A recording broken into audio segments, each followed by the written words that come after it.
Mas agora a gente vai para uma pauta que também é imperdível, né? Porque quando a gente fala de obesidade, a gente já relacionou a obesidade com várias questões e com vários problemas. Mas sabia que a gente pode relacionar também a obesidade com problemas respiratórios? Quem vai contar pra gente? A doutora otorrinolaringologista, a doutora Roberta Pila. Mais uma vez, bem-vinda. Prazer sempre em recebê-la.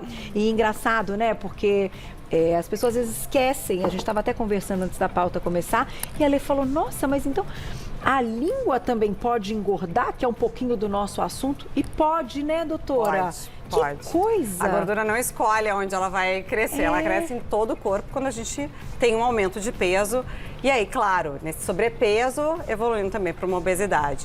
Mas a gordura pode evoluir na região cervical, na base da língua, na faringe, na região da cinta abdominal. Então a gente tem locais de gordura que acabam predispondo e nos mostrando que a gente pode ter uma piora do padrão respiratório. Então quando a gente pensa, por exemplo, nessa coisa de eu aumentei o peso e realmente o meu pescocinho cresceu e ficou maior, existe um acúmulo de gordura cervical. Tanto que uma medida que se fazia antigamente, assim, que se fazia para a questão era o perímetro cervical, para a gente ver o perímetro cervical e o abdominal, para a gente poder associar, por exemplo, ao IH e aí também aos padrões da apneia do sono, por exemplo. Entendi. Que isso pode estar relacionado à quantidade de gordura abdominal e gordura cervical a esses índices. Doutor, o que eu queria te perguntar antes da gente começar a falar até da questão do sono, da apneia, e a gente tem aqui uma demonstração para ilustrar, quando a gente também tá pensando aí no dia a dia dessa pessoa, então nas coisas que ela pratica do dia, no trabalho, se ela está fazendo alguma coisa em casa, ou se ela está praticando atividade física, esse impacto também existe mesmo quando ela não está deitada ou indo dormir? Sempre. O paciente, na verdade, quando a gente fala então num paciente de sobrepeso e obeso, a obesidade, infelizmente, ela repercute em muitas coisas. E uma delas acaba sendo esse nosso padrão. A gente fala que existe muito um ciclo vicioso da obesidade. Então, o paciente obeso, ele interligando um pouquinho ao sono, ele dorme mal e ele se torna pouco produtivo de dia. O pouco produtivo pode gerar estresse, que gera radicais livres e citocinas ruins, que aumentam os processos inflamatórios sistêmicos do sangue, que fazem com que a gente, às vezes, tenha alteração cardiovascular, uma arritmia, um aumento de alteração de placa de aterosclerose. Associado a isso, a gente tem, às vezes, processos inflamatórios que pioram processos pulmonares. Um obeso muito grave começa a ter uma resistência respiratória pulmonar, uma síndrome de resistência pulmonar. Aumentam, às vezes, os quadros de asma. Então, a gente tem um monte de coisa que os quadros de obesidade acabam nos fazendo, né? Dando uma repercussão sistêmica mesmo. E aí, claro, da parte respiratória a gente entra com várias questões, aí de novo interligando a apneia do sono, que é absolutamente relacionada, né? E doutora, então assim, vai ficar prejudicado a respiração durante uma atividade física, por isso talvez seja até difícil nesse início, sem perder peso, a prática da atividade física, porque fica com menos ar. Também. Né? A gente pode existe pensar uma nesse resistência maior de via aérea. De via aérea. Nas atividades do dia a dia. E o que acontece, então, na hora de dormir, né? Pra gente entender aqui o que a gente colocou nessas 3 caixinhas do padrão normal e do padrão de uma pessoa que já está com sobrepeso. Bom, quando a gente então vai falar de um padrão respiratório normal, a gente pode, de uma forma mais grosseira, dizer que a gente pode dividir em 3 níveis quando a gente respira. A gente tem um nível que a gente pode considerar que é o nariz, um nível que a gente considera ali esse palato e a língua, e um nível que é mais abaixo, que é a língua e a faringe. Então, quando a gente coloca nesses níveis, basicamente palato, faringe, base de língua, enfim, a gente começa a ter momentos diferentes do padrão de obstrução. Quando a gente tem um padrão obstrutivo mais nasal, a gente vai ter muita alteração na arquitetura do sono.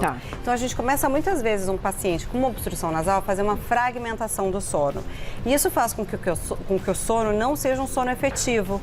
Um sono não efetivo nos gera cansaço. Que é quando a gente está resfriado e o nariz tranca, a gente tem um sono ruim, não respira direito, tem um dia seguinte Tipo, não dormir, né? Não dormiu direito, fragmentou, fez ciclos do sono irregulares, que a gente tem padrões de ciclo, quando a gente divide naquele REM, não REM, 1, 2, 3, enfim, a gente vai dividindo e aí a gente muda esse ciclo, aumenta os ciclos de de despertar e faz com que o teu sono não seja um sono reparador. E Então, esse é o aumenta a nariz. fome, né? Aumenta a fome, aí vinculando um pouco a alteração do sono faz com que a gente faça uma alteração hormonal. Vários hormônios são prejudicados na falta de sono. Então a gente tem a leptina, a grelina, o GH, a aldosterona, hormônio do cortisol, a gente tem um monte de citoquinas diversas, a gente tem várias alterações hormonais que se intercalam, que se interligam nessa alteração do sono. A ausência do sono gera essa irregularidade e distorção hormonal e faz com que esses hormônios que são do apetite fiquem alterados. E aí, consequentemente, esses hormônios fazem com que a gente tenha um aumento do apetite no dia seguinte. Então, 3 dias de ausência de alteração do sono já fazem com que a gente tenha, inclusive, alteração dos níveis da questão da insulina e da glicose. Já faz 3 dias de sono ruim, aparentemente já fazem com que a gente tenha uma resistência insulínica. Entendi, já fica ali, não abaixa. E aí a gente já não consegue fazer com que a nossa glicose baixe, a nossa glicose fique alta, e isso faz todas as repercussões que a gente vai ter, às vezes inflamatórias, relacionadas a uma glicose e uma hiperglicemia. Então, é bem grave, né? É bem grave. Hoje, eu acho que a gente falando assim, o sono, ele é um dos pilares da saúde. Né? A gente tem que fazer atividade física, comer bem e dormir bem. Esses 3 são pilares fundamentais hoje para a gente conseguir manter a nossa vida e colocar as nossas caixinhas nos lugares mais adequados para a gente poder estar melhor no dia seguinte, né? E fazer uma longevidade. Nesse caso, a gente tem, então, o caso normal. Isso, o que acontece aqui, então, é um fluxo respiratório que acaba sendo um fluxo normal. A gente tem essa setinha mostra que a gente está tendo um padrão respiratório como um fluxo de um canudinho. Tá. Soprou, o canudinho está indo bem e está funcionando direitinho. Aí, já no segundo caso... Então, eu engordei. Num caso de um paciente com obesidade ou sobrepeso, aumentei o peso, comecei a aumentar a quantidade da gordura na minha base da língua, nas minhas paredes laterais da minha faringe. Já vem a idade, que a gente já fica mais mole, mais flácido. E aí, associado, a gente começa a ter, então, um aumento da gordura dessa região. E aí, a setinha aqui, ó, fica mais fininha. E o fluxo respiratório, então, já reduz. Não só deitado, muitas vezes que deitado é muito pior, mas às vezes o obeso também já fica com um pouco mais de resistência respiratória, até de pé. Até pela questão, às vezes, da expansão pulmonar. O obeso fica com tanta gordura abdominal que a caixa torácica ela não consegue fazer uma expansão tão adequada. Não fazendo uma expansão, não tem força para o ar entrar lá para dentro. Entendi. Não chupa o ar, como se fosse uma bomba. O pulmão funciona como uma bomba de... inspirar e expirar. Expande. Então a gente não consegue expandir, a gente faz respirações curtas. E aí acaba tendo retenção de CO2, aí tem um monte de coisa que também um monte de coisa esquisita que repercute na nossa qualidade de vida. E a gente tem um ilustre, então, mostrando a questão da apneia, que seria esse nosso terceiro caso aqui. Vamos colocar já, né, Glaucia? Pra gente mostrar, pra doutora explicar pra gente, que a gente tem que entender tratamento também, além, claro, da questão do peso, né, doutora? E aí Então, é exatamente esse exemplo que a gente está dando. A língua vai caindo, o palato lá atrás também, que é essa parte que parece um Czinho ali na seta de cima, vai reduzindo, vai encostando lá atrás, lá no chão, naquela parte branca. E aí esse fluxo respiratório não passa. Quando a gente tem essa obstrução, a gente vai fazer as pausas respiratórias ou as resistências de passagem do ar. Então, a gente tem 2 tipos de dificuldade, às vezes, respiratória no sono, que pode ser um padrão de resistência respiratória da passagem do ar ou as próprias apneias, que são as pausas respiratórias durante o sono. E isso, claro, além de diminuir a qualidade de vida e tudo que a doutora já falou, aquela cascata de coisas, pode também levar a óbito, dependendo desta pausa respiratória. Então, a apneia do sono está relacionada à morte súbita também. Além do que, a apneia do sono acaba fazendo... Pensa que a gente tem cada vez um susto. A apneia é um susto que faz uma pausa.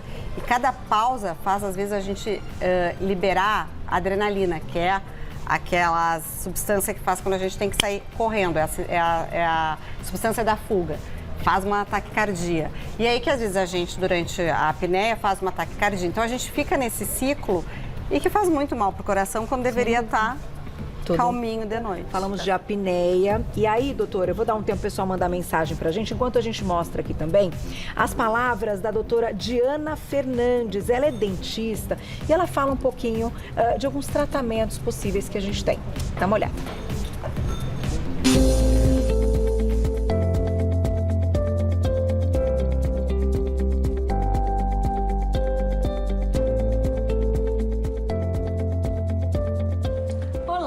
Tudo bem? Eu sou a doutora Diana Fernandes, cirurgiã dentista, e hoje quero falar sobre um problema que afeta muitas pessoas e pode impactar diretamente na qualidade de vida: o ronco.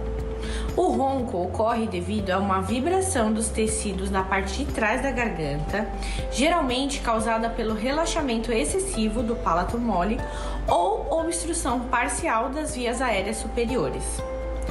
Em alguns casos, ele pode estar associado a fatores anatômicos, como o estreitamento das vias aéreas, uma posição mais baixa do nosso osso hioides, obesidade ou até mesmo uma mandíbula encurtada. Além de prejudicar o sono de quem ronca, ele pode ser um sinal de alerta para condições mais sérias, como a apneia obstrutiva do sono. Aqui na clínica, utilizamos o laser como parte do tratamento para reduzir o ronco. Essa tecnologia, ela age diretamente nos tecidos da região do palato mole, estimulando essa contração das fibras e aumentando a firmeza da área, o que reduz a vibração que acaba causando o ronco.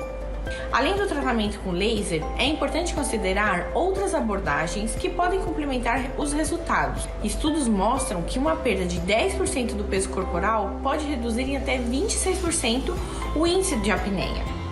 Outro ponto importante é o uso de aparelhos intraorais, que ajudam a posicionar a mandíbula mais para frente, aumentando a passagem de ar nas vias aéreas superiores, e esses aparelhos são uma alternativa eficaz e podem ser usados em uma combinação com laser.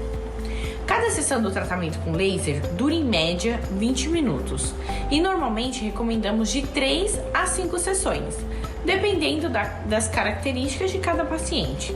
A maior recompensa desse tratamento é ver como ele transforma a qualidade de vida dos pacientes. Noites de sono mais tranquilas, menos cansaço ao longo do dia e até mesmo uma melhora no humor são apenas alguns dos benefícios relatados por quem já passou pelo procedimento. E claro, quem dorme ao lado também agradece.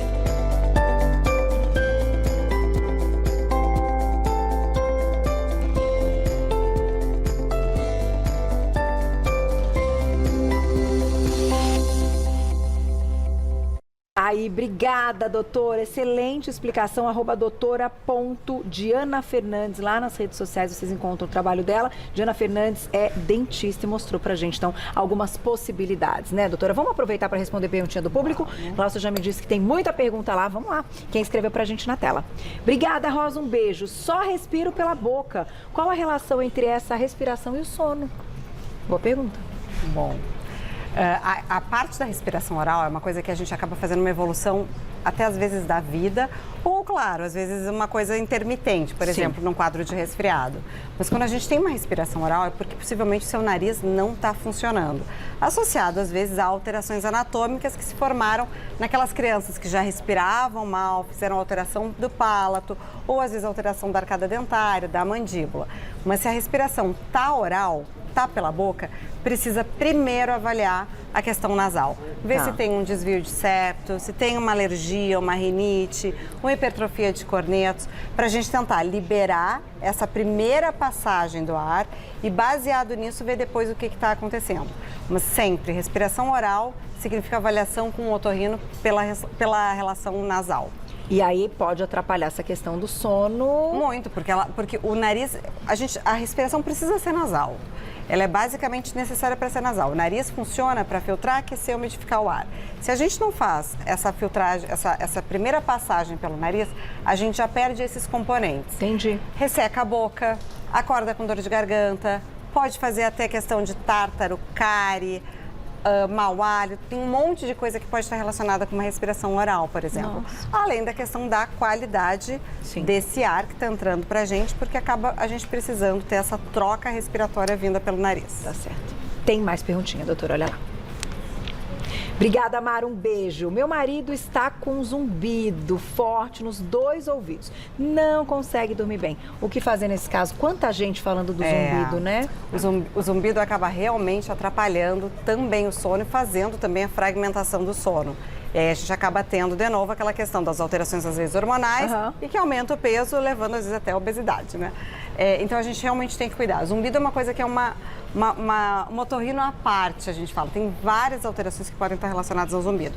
Tem que investigar. Metabólico, perda auditiva, estresse, ATM. Várias coisas podem fazer o zumbido. Vai ter ali, para cada um, enfim, É uma investigação bem intensa, assim. Tem que constar no médico, no otorrino, para dar uma olhadinha. Não deixa não, porque também diminui a qualidade de vida. Exato. Dá tempo de mais perguntinha na tela. Obrigada, Eusiane, um beijo. Tenho apneia do sono grave e acho que ela me atrapalha para perder peso. Faço caminhada e não perco nada. Poderia me ajudar com alguma dica? Tem que tratar essa apneia. Não tem jeito. Os tratamentos que ela chegou a falar, a dentista, incluem aparelho intraoral, CPAP, às vezes cirurgia, fonoterapia. Tem algumas vezes esses aparelhos tipo laser que ajudam a tonificar o tônus do palato quando ele é alterado. Mas ela tem que tratar. Se ela não tratar essa apneia grave, não adianta, ela não vai ter disposição baseado naquilo que a gente falou antes. Alterações hormonais todas, alterações de hormônios que fazem ela que ela ter mais apetite, mais vontade de comer carboidratos de alto índice glicêmico no dia seguinte. Então, tem que tentar correr atrás do tratamento e ela vai melhorar, tenho certeza. E iniciando pela questão de tratamento à apneia e expandindo para uma questão multidisciplinar que você disse no início, Absolutamente. Né, exercício e dieta, fundamental, uma mudança conjunta. Eu vou deixar o contato para vocês e agradecer mais uma vez, doutora Roberta Pila, otorrinolaringologista, está sempre com a gente. Depois compartilhem nas redes sociais esse assunto, porque ele é muito importante, vai estar lá tudo no YouTube, vocês compartilhem, porque isso pode salvar vidas, né, doutora? Absolutamente. @doutora abreviado Roberta Pila com 2 L's. @doutora abreviado Roberta Pila com 2 L's.